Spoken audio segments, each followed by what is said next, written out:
my thought process. So this morning I got up and randomly I started thinking about when I was a little girl and how I always wanted to be married when I lost my virginity.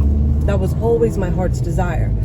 But I remember when I was 13 having little boyfriends, and there was a time in my life where I kept having boyfriend after boyfriend after boyfriend after boyfriend, and I was a little girl. And I didn't know why they were breaking up with me, all of them. Like they would date me for a little bit and then they break up with me. They date me for a little bit, then break up with me. Date me for a little bit, then break up with me. And finally, one of my friends came to me and he was like, do you know why everybody keeps leaving you? And I was like, no. And he's like, because you won't put out. And I'm thinking, what does that mean? You know? And then I find out that it means that I wouldn't have sex with them. Okay.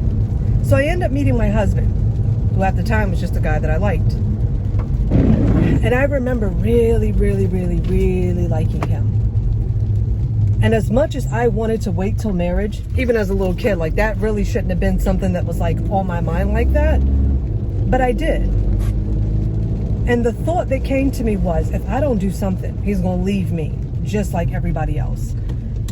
And that scared me. So I found myself willing to do things that I, in my heart, didn't want to do, only out of fear of losing this person that I was like really, really into. And so that's why, now that I'm an adult, I don't think that it's wise to be okay with children dating, because you put them in situations where they are thinking about things they shouldn't be thinking about, worried about things they shouldn't be worried about. They're children. So I've always told my kids, dating is for the purpose of marriage. If y'all ain't trying to get married, ain't no reason for y'all to have no girlfriends. Which led me to my next thought. I started thinking about how it is in the Bible. I'm thinking, Lord, I can't think of a single scripture that gives us any idea on how to date as your people. Like, not a single one came to mind. And I'm thinking, have we become so worldly, so carnal, that we've taken the 10 steps to dating out of the world system? Now, I am not making this into a law. I'm just going to share for me the way that I see it.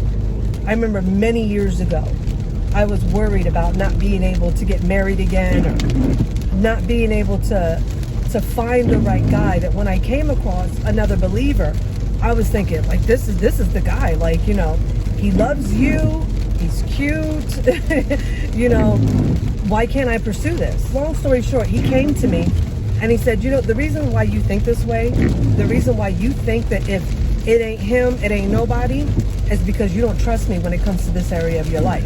And I'm thinking, Lord, who, me? I don't trust you when it comes to this?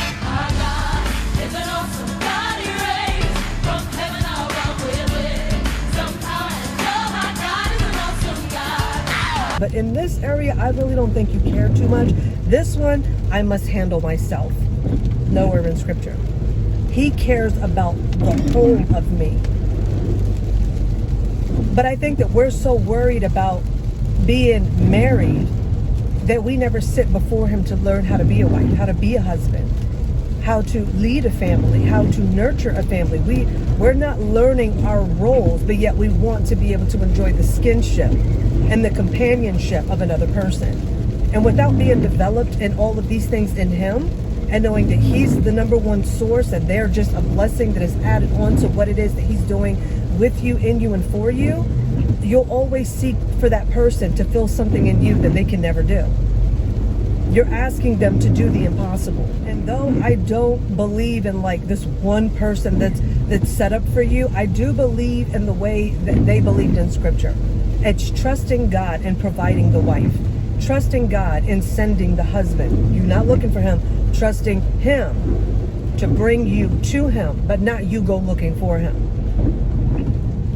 I trust you enough to know that you care for me, that you'll place me at the right place at the right time. And when I meet that individual, me and you have an agreement that my spirit's going to leap just as much as his.